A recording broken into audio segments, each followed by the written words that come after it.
총 3회에 걸쳐서 조동사를 공부할 때 특히 유의할 사항들을 알아보겠습니다. 자, 첫 번째부터 보죠.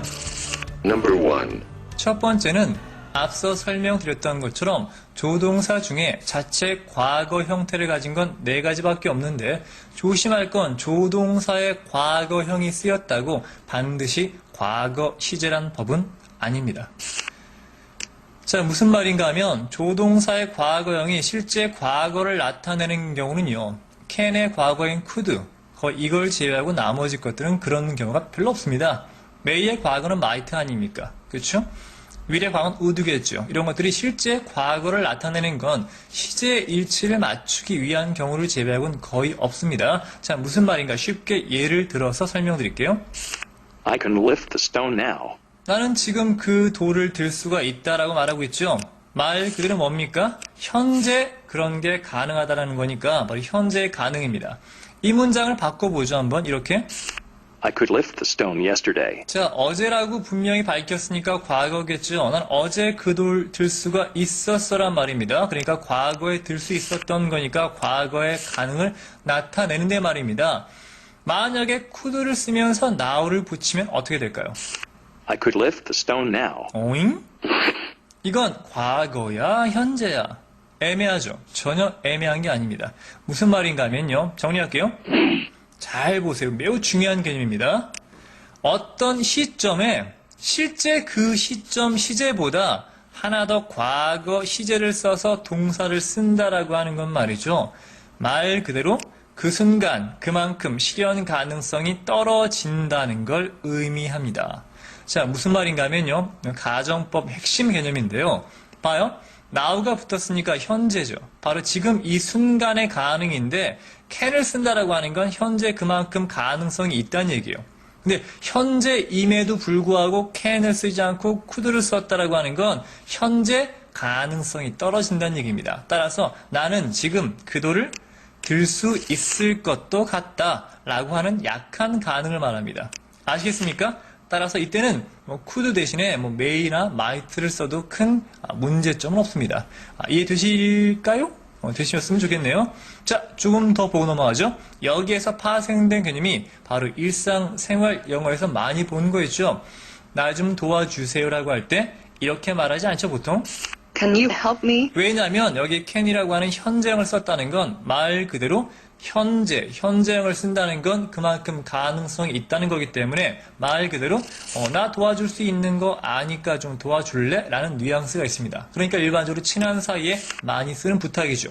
하지만 현재 부탁을 하면서 과거인 Could you help me? 자, could로 질문하게 되면 무슨 말입니까? 현재인데 과거로 물었다는 건 현재 네가 나를 도와줄 가능성이 현격히 낮다는 걸 내가 이미 알고 있다는 얘기입니다. 즉, 나를 도와주기 힘든 건 내가 아는데 어떻게 좀 안 될까요? 라고 하는 다소 공손한 부탁이 되겠죠.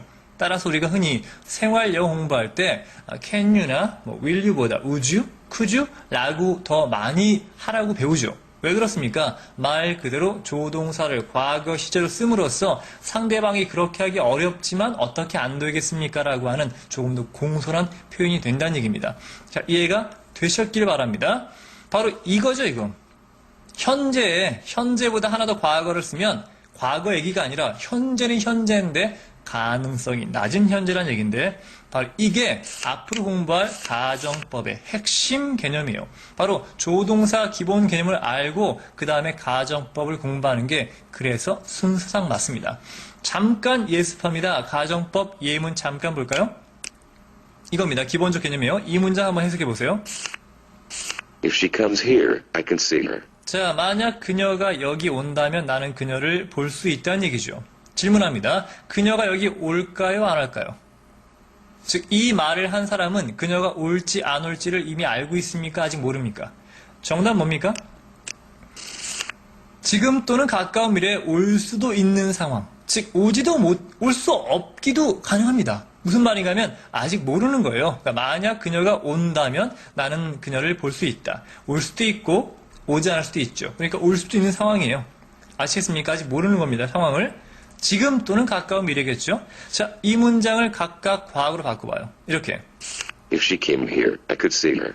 자, 이때 정말로 아직까지 가정법을 잘 모르시는 분들은 만약 그녀가 여기 왔었다면 나는 그녀를 볼 수 있었을 텐데 라고 말씀하시는 분이 많은데 절대 그렇지 않습니다. 왜냐하면 이것도 과거로 쓰였지만 다 현재나 또는 현재 이후입니다. 무슨 말인가 하면 만약 그녀가 여기 온다면 나는 그녀를 볼 수 있을 텐데 점점점 이런 개념이에요. 무슨 말인가 하면 앞문장처럼 현재를 쓰는 건 아직 몰라요. 즉 가능성이 있는 거예요. 올 수도 있고 오지 않을 수 있고 하지만 현재의 과거를 썼다는 건 이미 가능성은 날아갑니다. 저 멀리. 따라서 지금 또는 가까운 미래에 그녀가 올 수 없거나 그렇죠? 오기 아주 힘든 상황인 때 말합니다. 이를테면 그녀가 지금 미국에 있는데 오늘 내 생일 파티 한국에 사는데 아유 그녀가 오면 볼 수 있을 텐데 이건 못 오는 거죠. 확실하게. 아시겠습니까?